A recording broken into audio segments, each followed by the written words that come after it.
Com nossa retrospectiva da semana, lembramos aí que há exatos 7 dias estávamos comemorando com toda a turma do Sindimetal, o Sindicato dos Metalúrgicos de São José dos Campos e região, a entrega da reforma da nova sede.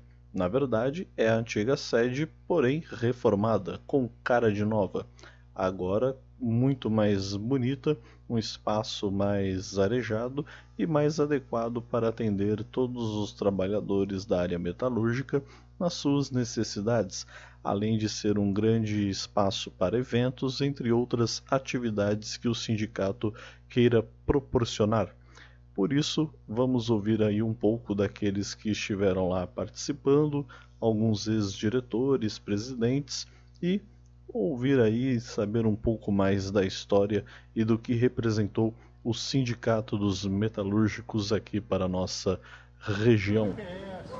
Ouvir aqui do Weller nessa noite histórica, reinauguração do Sindicato dos Metalúrgicos. Sua sensação aí hoje, Weller?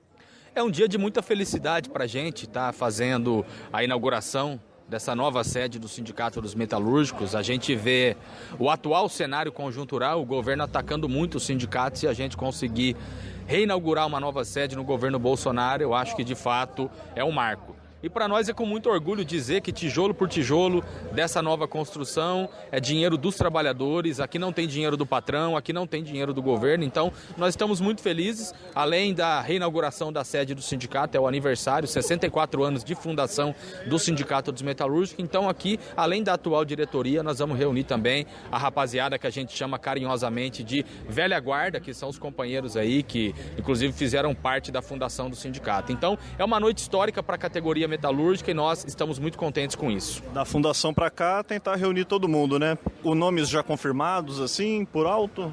Olha, a gente não consegue ter contato, né, com todos os ex-diretores, mas a gente se esforçou o máximo para estar fazendo a convocação geral e a gente avalia que vai ter muitos ex-diretores aqui. Além dos diretores do sindicato, as autoridades, por exemplo, o Ministério Público vai estar aqui, os juízes do trabalho, o Tribunal de Campinas, além das centrais sindicais e os partidos políticos de esquerda. Então é um grande evento, além da nossa base, a categoria metalúrgica, que é o que nós queremos de fato aqui nessa festa, porque esse prédio é deles, o patrimônio do sindicato é deles. Nós temos aqui as principais autoridades da cidade e da região.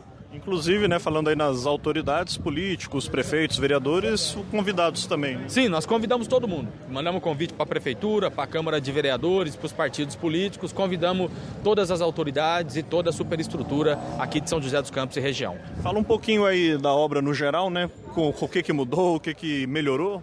Olha, essa obra, a gente, além de melhorar o atendimento para o trabalhador, que fica tudo concentrado num prédio só, por exemplo, essa sede ela foi construída na década de 60. Então, nessa época, não tinha a obrigatoriedade de ter os espaços com acessibilidade para os deficientes físicos, etc. e tal. Então, agora o camarada que vinha aqui utilizar, além dele ter que subir a escada, vai ter o elevador e além do ambiente climatizado para a gente estar realizando os cursos, os seminários, os encontros da diretoria do sindicato, e fica tudo concentrado aqui. Então o trabalhador que quiser vir aqui conversar com o advogado do sindicato é aqui nesse prédio. Reservar a colônia de férias é aqui nesse prédio. Procurar algum diretor para conversar, fazer alguma reclamação, reivindicação, é tudo aqui concentrado nesse prédio, na rua Maurício Diamante, número 65. Então é um conforto a mais para o trabalhador metalúrgico. É a casa do trabalhador, do metalúrgico. Exatamente, acho que isso é o mais importante. Ao longo da semana, eu particularmente recebendo o parabéns de todo mundo, e eu costumo dizer, essa sede aqui é um patrimônio dos trabalhadores. Isso aqui não é do presidente, isso aqui não é dos diretores do sindicato, isso aqui é dos metalúrgicos associados. Então o que nós queremos é isso, que o metalúrgico associado passe aqui na frente desse prédio e sinta parte disso. Fale, isso aqui é meu, eu fiz parte da construção dessa nova sede. Então os donos do sindicato são os trabalhadores. Weller Gonçalves, obrigado aí pelas suas palavras. Eu que agradeço. Parabéns, né? E para nós é um grande prazer ter a presença de vocês aqui. Maravilha. Pois é, noite emocionante aqui na sede, reinauguração da sede dos metalúrgicos de São José e região. Ouvi a palavra de um dos ex-presidentes e ainda militante aqui, né? Toninho Ferreira. Tudo bom, Toninho? Não, tudo bem. Isso, sem dúvida alguma, é uma realização histórica, porque a categoria merece isso, e principalmente que isso aqui não tem dinheiro do patrão, não tem dinheiro do governo. O sindicato, desde a minha gestão, que, aliás, desde antes, que não tem imposto sindical na minha gestão de 97 a 2000, entrou com a liminar na justiça para que não tivesse desconto do imposto sindical, e o sindicato vive com os associados, então isso é fantástico. E aqui essa sede, ela foi palco de muitas lutas que iniciaram aqui, lutas da categoria, por exemplo, pela redução da jornada de trabalho, que depois culminou em 88, da redução de 48 para 44 horas semanais, mas lutas também políticas, por exemplo, Fora Collor, todas as lutas contra o governo Fernando Henrique Cardoso, contra o governo Lula, contra o governo Dilma, contra todos aqueles que tiraram o direito dos trabalhadores, depois contra Michel Temer e agora também contra Bolsonaro. Muitas lutas se começaram aqui. Então, eu acho que a categoria merece uma nova sede, está muito bonita, é um feito fantástico dessa gestão e está de parabéns todos os metalúrgicos da região que são homenageados com essa sede aqui. A mudança, né, a reforma da sede partiu de uma necessidade dos trabalhadores ou a direção que sentiu que precisava fazer algo? Como foi? É uma conjunção de coisas. Na verdade, o prédio antigo, um prédio histórico, palco de muitas lutas, cenário de muitas assembleias, de muitas lutas, mas também como o prédio era de 1963, ou seja, antes da ditadura militar, um ano antes da ditadura militar, do início da ditadura militar, que foi construído o prédio. Então ele também estava condenado pelo bombeiro. Isso que falaram, o laudo dos bombeiros não permitia que ele continuasse funcionando. Aí juntou, digamos assim, a fome com a vontade de comer, a necessidade de fazer. E era preciso fazer essa reforma e dar esse presente aqui à categoria. Com a CSP com Lutas, você foi o primeiro presidente? Olha, na verdade, quando se fundou a CSP com Lutas, eu já não estava na presidência mais. Eu até fui quem fiz o discurso para a saída do sindicato da CUT na época, mas já não estava mais na presidência. Mas eu fui de uma linha dentro da CUT, que era uma linha, digamos assim, mais combativa, e que nós começamos essa tendência... A esquerda da CUT, digamos. A esquerda da CUT em 1990. Tanto é que depois nós fundamos aqui um grupo de negociação com a Fiesp, um grupo independente, que era nós, Campinas, Limeira e depois Santos, que nós chamávamos inclusive de Frente Caipira, porque era todos nós eram do interior, e não negociava mais com a CUT, que a CUT já tinha, desde 1992, a CUT tomou um rumo já mais de negociação, já mais de conciliação, e que não servia para aquele momento. Agora... Vocês eram ara socialista? Sim, era a ara mais combativo. Isso foi parte da nossa história e foi importante. Foi importante para a categoria, porque outro dia, inclusive, eu encontrei um trabalhador no ônibus, vindo da minha casa, no satélite para o centro, encontrei um trabalhador da GM e ele dizia que a nossa luta toda, as conquistas que nós tivemos nessa época, os trabalhadores agora infelizmente estão perdendo, os mais jovens estão perdendo, e nós precisamos resistir muito, junto todos aqueles que estão aposentados com aqueles que estão na ativa, resistir muito para não tirar tantos direitos. É a reforma trabalhista, é a reforma da Previdência, está vindo aí a carteira verde e amarelo, a MP 905, que só tira direitos dos trabalhadores. Esse combate, essa luta, nós vamos ter que continuar dando. Toninho, muito obrigado e parabéns. Eu que agradeço e parabéns à categoria. Ouvimos aí Toninho Ferreira, ex-presidente da categoria do Sindicato dos Metalúrgicos. André Bontempo aqui da Rádio Estadão Vale para o Jornal da Sete, ouvindo o Mancha falar aqui um pouquinho com ele, que já foi presidente dessa bela instituição, e agora ouvir aí, saber um pouco da opinião dele sobre tudo que vem acontecendo nos últimos anos. Mancha, qual a expectativa aí com essa noite, né? A empolgação com a reinauguração da sede? Eu acho que essa atividade que está acontecendo no sindicato é uma vitória da categoria metalúrgica em primeiro lugar, mas não só da categoria metalúrgica, é uma vitória dos trabalhadores, dos sindicatos, dos movimentos sociais que vêm sendo atacados profundamente pelo governo Bolsonaro e pelas empresas, mas vem mantendo uma postura de resistência. E o sindicato dos metalúrgicos é uma referência e está fazendo hoje essa inauguração e que deve ser comemorada. Da época que você foi presidente para agora, né, o desafio aumentou, diminuiu, modificou? Eu acho que os desafios são constantes. Os desafios, na verdade, eles vão aumentando porque a situação estrutural da economia, do país, do mundo, cada vez a gente vive numa situação onde uma minoria domina e pega a maioria das riquezas que o país, que o mundo constrói, e uma minoria e uma maioria cada vez mais, gerações a gerações, vão sofrendo mais, portanto as dificuldades são maiores, a necessidade de organizar, a consciência tem que ser muito maior, e o trabalho realmente é maior ainda, né? E os metalúrgicos estão de parabéns. E a perspectiva agora com a nova sede é atender cada vez melhor o trabalhador, né? Não, exatamente, é uma sede, a gente sempre fala que o sindicato não é um prédio, o sindicato é a organização da classe trabalhadora. E o sindicato está dentro da fábrica, está em todos os locais. Mas também é necessário ter um local onde você centraliza isso. E o prédio do sindicato, nesse momento, foi preparado para isso, para centralizar a organização, as assembleias, os departamentos do sindicato. Isso é uma casa onde os operários vão ser muito bem atendidos aqui. E porque é a casa deles, eles fazem aqui o que eles querem. Luiz Carlos Prats, o Mancha, muito obrigado aí pela sua entrevista. De nada.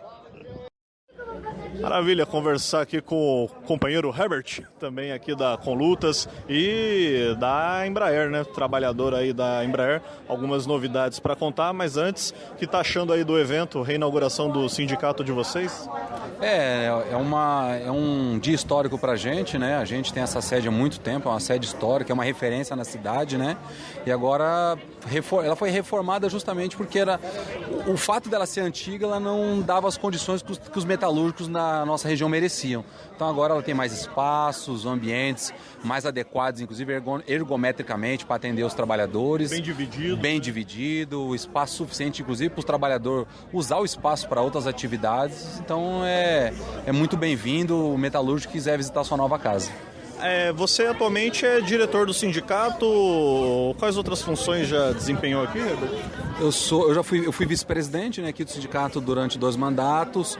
Hoje eu estou como diretor sindical de base, né, continuo trabalhando na Embraer. E hoje eu assumo a responsabilidade também da executiva nacional da Conlutas. Eu sou responsável de relações internacionais da CSP Conlutas. Tem que estar viajando pra caramba. Tem que estar viajando, tem que estar atento a tudo que está acontecendo no mundo, só que agora sem viagem. Entendi. Agora ainda por cima, né? E falando em viagens, etc e tal, isso lembra avião, que lembra Embraer, né? Como tá a situação aí? Então, está bem preocupante, porque esse processo de transição entre a Embraer e a Boeing sempre foi muito tumultuado. A Embraer omite muitas informações. O sindicato já pediu mais de 5 reuniões com o presidente da empresa e todas foram negadas. Nenhuma, zero? Nenhuma, 5. Desde de julho do ano passado, o sindicato tem pedido reuniões. Nós pedimos, inclusive, agora com os 2 presidentes, da Iamboran e da Embraer. Todas foram negadas e isso assusta, porque se o presidente se nega a conversar com o sindicato, que alguma coisa tem. Então nós estamos desconfiados e principalmente com essa crise econômica mundial aí por conta do coronavírus, a gente acredita que a empresa possa querer jogar a culpa nos trabalhadores. Então nós também estamos preparados caso isso venha a acontecer. E justiça seja feita, né, Herbert? Eu até queria dar um testemunho aqui, porque participamos de várias audiências que o sindicato chamou, democraticamente convidou oposição, prefeito, a própria diretoria da Embraer para ouvi-los, né? Não era para achincalhar ninguém, mas sim para ouvir, para entender o que estava sendo feito, e simplesmente recusaram, não foram, né? É lamentável porque assim, a Embraer é uma empresa, mesmo sendo uma empresa privada, mas é uma empresa que tem interesse social, e pela geração de empregos e o papel que ela tem na nossa cidade, no Vale do Paraíba,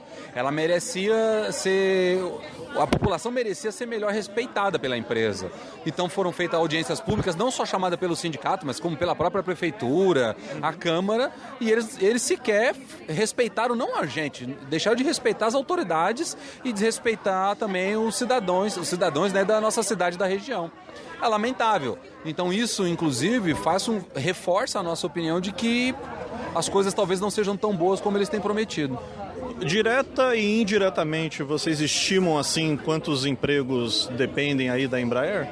Olha, para separar as 2 empresas, a Embraer hoje é cerca de 3 mil empregos no Vale do Paraíba, E a Iamboran, que é a empresa que está em transição, que se der tudo certo, segundo eles querem lá na União Europeia, que vai ser a Boeing, é cerca de 10 mil trabalhadores. Então tem esse montante que ainda persiste no Vale do Paraíba. É mais que muita cidade por aí. É mais que muita cidade do sul de Minas, por exemplo, muito perto da gente aqui. Realmente coisas a se falarem. Mas beleza aí, Herbert, obrigado por falar conosco. Obrigado aí pela participação e obrigado por vocês também terem vindo ao nosso evento aí no dia de hoje. Maravilha. Ouvi aqui o Zetão, diretor do Sindiserve de São José dos Campos. Zetão, veio prestigiar os amigos os metalúrgicos? Vim sim, porque a história do Sindicato Metalúrgico se confunde com a minha história, né? Eu comecei a militar no movimento sindical ao Partido Metalúrgico, né? Aliás, a idade do Sindicato Metalúrgico é a minha idade, né? 64 anos, então... Coincide mesmo. Coincide mesmo. A partir daqui dos anos 80, que eu comecei a entrar firme no movimento sindical, né? E lutando para que a gente transformasse também a Associação dos Servidores no sindicato, porque a associação não tem o poder de negociar nem de lutar pelos trabalhadores, então a gente queria, ter um sindicato próprio. E nós conseguimos, a partir de 88, ter o nosso sindicato, mas assim, o espelho nosso sempre foi o Sindicato Metalúrgico, principalmente aqui de São José dos Campos. Você chegou a ser metalúrgico aqui em São José? Cheguei em 75, eu fui metalúrgico, trabalhei um tempo na Erickson, né? Conheci bem. Depois que eu entrei na prefeitura em 78. E aí tá desde então? Desde então estou lá, lutando junto com os servidores aí para ter melhores condições de trabalho, salário, né? Tá difícil porque o PSDB ele não reconhece o trabalho de servidor, o prefeito Feliz tem deixado a desejar. Essa reforma da Previdência do Instituto que ele fez é uma reforma nociva, não precisava fazer isso. O Instituto da Previdência Municipal de São José dos Campos não é deficitário, mas ele vai obrigar todos os trabalhadores aposentados a pagarem 14% a partir do salário mínimo. Isso é inaceitável, né? Só um governo que não tem sensibilidade com os trabalhadores para fazer uma coisa dessa. Até aproveitando essa questão para a gente encerrar, Zetão, a reforma aprovada aí na Câmara, aprovada aí pela Prefeitura, tem alguma forma judicialmente de voltar atrás ou caso encerrado? Olha só, nós fizemos o chamado para os trabalhadores para combater essa reforma, lotamos a Câmara Municipal por 5 vezes, não é? Entramos com um mandato de segurança, conseguimos uma liminar, eles caçaram. Agora só nos resta denunciar no Ministério Público, né? Porque se não tem déficit, então o prefeito mentiu lá atrás quando solicitou. Eu acho que ele conseguiu enganar o Legislativo, né? Então nós estamos aí entrando com a DIN, né, ação de inconstitucionalidade. Vamos ver se a Justiça decida favoravelmente aos trabalhadores de São José dos Campos. Perfeito, ouvimos aqui o Zetão do Sindicato dos Servidores, muito obrigado. Noite de reinauguração, e que reinauguração, hein? Sindicato dos Metalúrgicos de São José dos Campos e região. Falamos aí com algumas personalidades e uma delas aqui conosco, Dr. Jairo Salvador, defensor público aqui da nossa cidade. Defensor Jairo, tudo bom? Tudo bom, prazer falar contigo. Primeiramente, né, sua impressão aí dessa noite, né? Eu acho interessante essa reestruturação da sede do sindicato. Eu conheci a sede antiga, eu acho que é um espaço, né, para que o trabalhador possa desenvolver suas atividades. Hoje eu acho que é importante a gente fortalecer a autonomia sindical, né, a participação dos sindicatos, da sociedade organizada. Eu acho bem interessante, ficou bastante bonito aí a sede, né? As primeiras impressões que eu tive, ficou bem interessante aí o novo espaço. E você tem uma atuação dentro da Defensoria Pública histórica, né? Com sindicatos, com movimentos sociais, etc., né? Há quanto tempo aproximado aí com o sindicato, com os movimentos, né, de uma forma geral? Os sindicatos e os movimentos sociais são grandes parceiros da Defensoria Pública, né? A gente procura uma inserção dentro do local de atuação e desde a implantação da Defensoria Pública, uma das primeiras coisas que nós fizemos foi mapear, né, e buscar contato com todas as entidades sindicais, entidades da sociedade civil, associação de moradores, né, e outros tipos de organizações que defendem a população mais carente, para estabelecer laços. E essas parcerias são bem frutíferas, foram bem frutíferas nesse período. Então a gente conseguiu várias parcerias do sindicato, através de programas de educação em direitos, né, apoio, suporte do sindicato para algumas atividades da Defensoria Pública. Então a gente tem um bom relacionamento com essas entidades sindicais. Eu sei que são muitas coisas, né, para a gente abordar assim numa única entrevista, mas em linhas gerais, o que está mais urgente tentar a Defensoria Pública correr atrás aqui na cidade? Hoje a gente tem alguns aspectos interessantes. Regularização fundiária é uma preocupação constante da Defensoria Pública, incluindo a questão do banhado, né, que é uma ação que está em curso.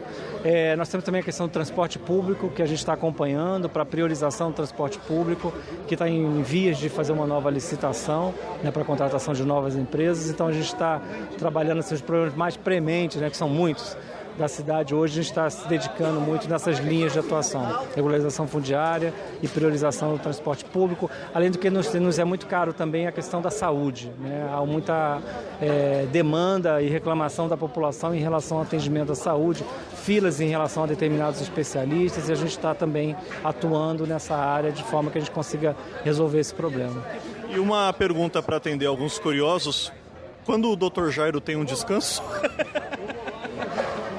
Pois é, raramente. Eu tive agora um descanso forçado, porque eu fiz uma cirurgia agora há pouco tempo, semana passada, né? E... Aliás, até tentamos entrar em contato nesse período, né? Mas foi. Eu estava afastado por licença médica, mas o descanso a gente descansa no final de semana, quando dá, né? E eu acho que é importante a gente fazer um trabalho bem feito, né? Eu acho que por atender a população pobre, que é a mais vulnerável, acho que a gente tem esse compromisso de desenvolver um trabalho bem feito, e isso a gente não tem hora, né, para fazer esse trabalho. Bacana, ouvimos aqui o Dr. Jairo, defensor público da nossa região. Muito obrigado. Eu que agradeço.